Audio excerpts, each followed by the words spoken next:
Hi everybody, I'm really late with this today, for good reason though. My wife gave birth yesterday to our son Samuel, who's about to be 24 hours old. So I'm slipping out, I'm just in the car in the parking lot of the hospital to do this video and tomorrow's video so that we have that done. So we're reading through Luke chapter 10, and I just love how this whole chapter flows. It starts off with Jesus. He had already sent out the 12. They had come back. He had sent them out in power under his authority to do those miracles, to heal the sick, cast out demons, and telling them to start off with the message that the kingdom of God is at hand. Now he's about to send out the group of 72 disciples. And with the same message, same authority, he sends them out. And they all come back so excited about everything that's happened. And he tempers that excitement by saying to them, this is good, but it's better. It's better that your names are written in heaven than that demons flee from you. It is better. It's great that this happened, but don't lose the perspective that the relationship is so much more important than anything else. It's so much more important that because of your relationship with me, your name is written in heaven, than that you have all this authority.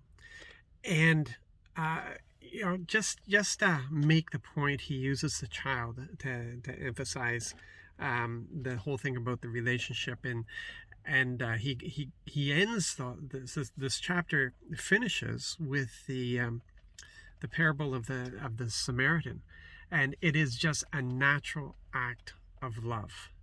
That's how he ends it off with. Just this, or the chapter ends off with, is this right after they come back all excited about this power and authority and everything else. It comes, he ends it by just showing that act of love is as important as demons fleeing from you. Listen, this is so important. There's a part of the church that doesn't even believe in that authority. The fact that he sent out the 72 after he sent out the 12 should tell you it's not just about the 12 having this authority. And if you have read the book of Acts whatsoever, you know that this is not restricted to the 12. This was intended for all believers. If you listen to Jesus' teaching, if you just, yeah, anyway, that's not the purpose of this video, to get into that whole debate. But those of you who operate in this, the vast majority of the church does not have to worry about operating more in the power than in love, because a lot of the church doesn't believe in that power anymore. But for those who do operate there, we have to remember that the whole idea of operating in that power still is an act of love. Just as it is to rescue somebody who's been beat up on the side of the road, we've been called to that practical. We'll go out casting out demons as part of that practical love. It's all one in the same, and that's why I love that this is all contained in this one chapter, because it's all one in the same. It is the work that we're supposed to be doing. There's not one thing more important than the other. The underlying thread in all of this, the thing that goes through all of it, is love. And I've heard people say, well, the church doesn't really have a problem with love. It's a problem of morality. But I'll tell you, there's a problem with morality because there's a problem with love. Love is the answer to everything, because this is what Christ has given to us. This is the basic foundation. Love the Lord your God with all your heart, with all your soul, with all your mind, with all your strength. If we do that, then we will not have a desire to wander away from him. We will not have a desire to fulfill our own personal desires, and though we will not go towards immorality, because we are pushing into his righteousness, and righteousness does not allow us to operate in that immorality. Are you kidding me? So if there is immorality, the problem is not immorality. The problem is a lack of love.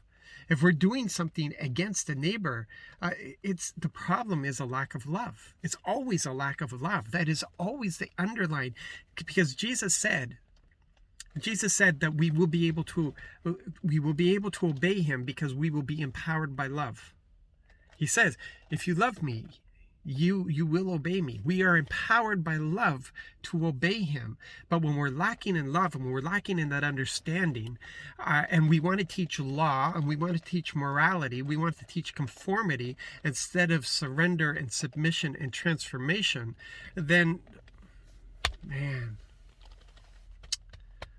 whew, I went there, didn't I? Okay, so, guys, it's about the relationship. If you're casting out demons, doesn't matter. It's about the relationship. If you're rescuing the homeless on the side of the street, doesn't matter. It's about relationship. It's about love. It's about our love for Jesus Christ. And that love provokes us.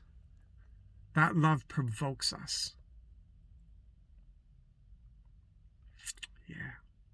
You guys be blessed today. Be encouraged. It's a day of celebration for me. I pray that there's something in your day that you're celebrating, some goodness of God in your life, because there always is. Just open your eyes. God bless.